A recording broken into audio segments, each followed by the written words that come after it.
It was supposed to be an ordinary night, the kind of night where love should have felt safe. But what he heard behind that bathroom door would change everything. The sound of laughter, the splash of running water, and two voices he knew too well. In that moment, his heart didn't just break, it turned cold. Within hours, one of them would be dead, and the whole town would be asking the same question. How could love end like this? Before we dive deeper into this shocking story, take a moment to subscribe if you love real-life crime stories that reveal how love, trust, and betrayal can twist into tragedy. Turn on the bell so you never miss a new upload. And while you're here, tell me in the comments where you're watching from. I love seeing how far this community reaches. Every time you comment, it helps the story reach more people who enjoy these dark, emotional cases. Now let's step back to where it all began. Before the screams, before the shower, before the murder. It started with a love that seemed perfect. Until the truth came out. Our story takes us to Knoxville, Tennessee, a quiet southern city where life moves slow, and everyone seems to know everyone. The kind of place where neighbors still wave from their porches and the sound of church bells on Sunday mornings fills the air. That's where Ethan Miles, a 29-year-old auto mechanic, met Claire Donovan, a 26-year-old nursing student with a soft voice and a smile that could calm any storm. They met at a diner off Magnolia Avenue. Ethan was fixing a broken jukebox when Claire walked in for her night shift coffee. From that night on, they were inseparable. Ethan was the kind of man who worked hard, stayed out of trouble, and dreamed of starting a small garage of his own. Claire, on the other hand, came from a complicated home. Her mother had remarried a man named Robert Hale, a retired firefighter known around town for his charm and easy laugh. Everyone thought Claire had found a bit of stability after years of family drama, but they had no idea what was really going on behind closed doors. In the beginning, Ethan and Claire were the couple everyone rooted for. They went fishing on weekends, hosted backyard cookouts, and took long drives down the Tennessee River just to talk. To the outside world, they looked like love in its purest form. But behind those smiles, small cracks had already started to form. The first signs of trouble came quietly, almost too small to notice. It started with the late-night messages. Claire began getting texts she wouldn't let Ethan see. When he'd ask, she'd smile and say it was just her classmates or her mom checking in, but her eyes told a different story. Ethan didn't want to believe anything was wrong. He'd been through heartbreak before, and Claire felt different, too real to lose. Still, something about the way she clutched her phone tighter, or how her voice would lower when she answered certain calls, made him uneasy. Weeks turned into months, and the distance between them grew. Claire started spending more time at her mother's house, saying she needed to help around since Robert had been recovering from a back injury. Ethan offered to come along, but she'd always say, "Don't worry, baby, I'll be back soon." But she wasn't back soon. Sometimes she wouldn't return his calls for hours, sometimes all night. He told himself it was just stress, that she was tired, that love means trust. But deep down, something was wrong, and everyone around them started to notice. At church, one of their friends told Ethan that Claire seemed distracted lately, almost like she was hiding something. Ethan laughed it off, but that night he couldn't sleep. The image of her smile, so sweet yet so distant, kept playing in his mind. That's when he made a decision. He needed to know the truth, no matter how much it hurt. It was a warm Friday evening in late August, the kind of southern night where the air feels heavy and the crickets never stop singing. Claire told Ethan she'd be staying at her mother's house again to help Robert with his recovery. But this time, Ethan couldn't shake the feeling that something wasn't right. He decided to drive over just to surprise her. Maybe bring dinner. Maybe ease his mind. As he pulled up to the small white house on Jefferson Pike, he noticed something strange. All the lights were on, but Claire's car wasn't in the driveway. He waited a few minutes before knocking, but no one came to the door. Through the living room window, he could see 2 wine glasses on the table and a blanket tossed carelessly on the couch.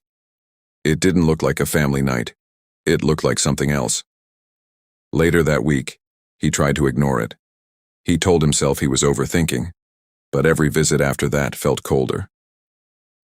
Claire started pulling away completely, barely touching him when they were together. Her scent was different too. Faint traces of a cologne he didn't recognize clinging to her clothes. Then one night, Ethan stopped by unannounced again. He saw Robert's truck parked outside, and through the kitchen window he could see Robert and Claire sitting too close, whispering. When Ethan's headlights flashed across the window, they both froze. Claire jumped up, pretending to look for something in her bag, but the guilt was already written all over her face. Ethan didn't say anything that night. He just drove home in silence, gripping the steering wheel until his knuckles went white. Something inside him was breaking. He had no proof, no confrontation, just a growing storm of suspicion and heartbreak. And deep down, he knew. He just didn't want to believe it. It was a Sunday morning, quiet and humid, the kind that feels like time is standing still. Ethan hadn't slept all night. The more he tried to shake the thoughts away, the louder they got. By sunrise, he couldn't take it anymore. He got in his truck and drove to Claire's mother's house one last time. He needed to see for himself. When he arrived, the house was still, no sound from the outside. Claire's mother had gone to visit her sister for the weekend, so it should have just been Claire and Robert inside. Ethan parked a few houses down, waiting, watching. He saw Robert's truck, the same one that had been there too many times before. Minutes turned into an hour. Then, as he quietly walked toward the backyard, he noticed a light glowing through the bathroom window. He heard laughter, soft, playful, unmistakable. Then the sound of water running, 2 voices, one male, one female. His heart started to race. He tried to tell himself he was wrong, that it couldn't be what it sounded like. But when he got closer, what he saw through the fogged glass shattered every piece of him. Claire was in the shower, and she wasn't alone. He froze. His chest tightened, and for a moment he couldn't breathe. Everything he'd built in his mind, the love, the loyalty, the future, they all fell apart in seconds. He backed away slowly, trembling, his jaw locked and his hands shaking. He didn't confront them that day. He just walked back to his truck, sat behind the wheel, and stared at the steering column for what felt like forever. He didn't cry. He didn't yell. He just whispered one sentence to himself. She was supposed to love me. And from that moment, something inside Ethan Miles changed forever. 2 days passed, but the image wouldn't leave his mind. Every time Ethan closed his eyes, he saw it. The steam, the laughter, the betrayal. He tried to keep working at the garage, but his hands wouldn't stay steady. His coworkers noticed the change. The once easygoing man had turned quiet, almost cold. That evening, Claire showed up at his apartment like nothing had happened. She kissed him on the cheek and smiled, pretending everything was normal. Ethan didn't move. He just stared at her. "Where were you last night?" he asked softly. She paused for a second, then smiled again. "At Mom's. You know that."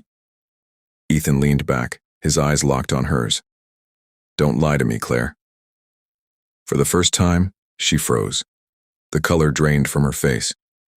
"What are you talking about?" she whispered. "I saw you," he said quietly, his voice trembling. "In the shower. With him." The silence that followed was unbearable. Claire's lips parted, but no words came out. Tears started to form in her eyes. "Ethan, it's not what you think," she stammered, but he stepped back. "Not what I think," he said, his tone rising. "You were with your stepfather, Claire. Do you even understand what you've done?" She tried to explain, said things had been complicated, that Robert had always been there for her, that she didn't mean for it to happen, but the excuses only fueled his pain. Ethan turned away, gripping the edge of the counter, breathing hard. "You made me believe in something real," he said, his voice breaking. "I loved you. I would have done anything for you." Claire started crying, reaching for him, but he pulled away. "Don't," he said sharply. "Don't touch me." That night ended in silence. No yelling, no violence, just two people standing in the ruins of something that used to be love. Claire left before midnight, slamming the door behind her. Ethan stood there alone, staring at the empty space she left behind, feeling something darker take root in his chest. He wasn't angry anymore. He was broken, and broken men don't think the same way. It was the night of September 14th, the air thick with rain and thunder rolling across Knoxville. Ethan hadn't spoken to Claire since their confrontation. He spent the last 2 days alone, pacing his apartment, replaying every moment of their relationship in his head. Every lie, every smile, every time she said, "I love you." That evening, around 9 p.m., he drove back to her mother's house.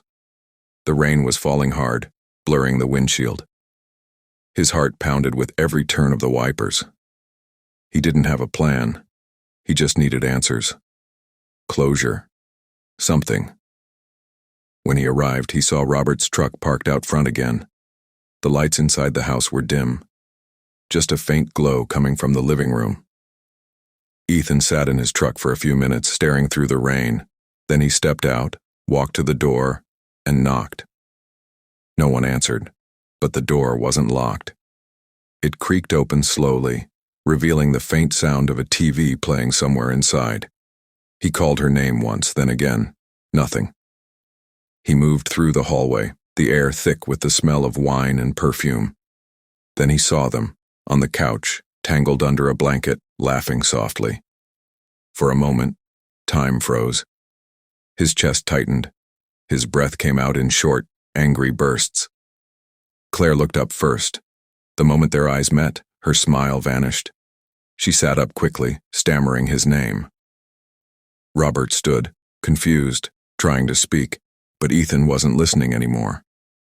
"After everything?" Ethan said, his voice breaking. "You brought him here?" Robert tried to calm him, raising his hands, telling him to leave, but Ethan's pain had already boiled over into something darker. He reached for the small revolver he kept in his jacket, one he usually carried for protection on late-night drives. "Ethan, please," Claire cried, standing between them. "It's not what you think." But those words didn't matter anymore. The sound of thunder outside drowned everything. In that blur of emotion and heartbreak, Ethan pulled the trigger once, then again. Neighbors later said they heard 2 loud cracks echo through the storm, followed by silence. When police arrived minutes later, they found Robert on the floor, lifeless.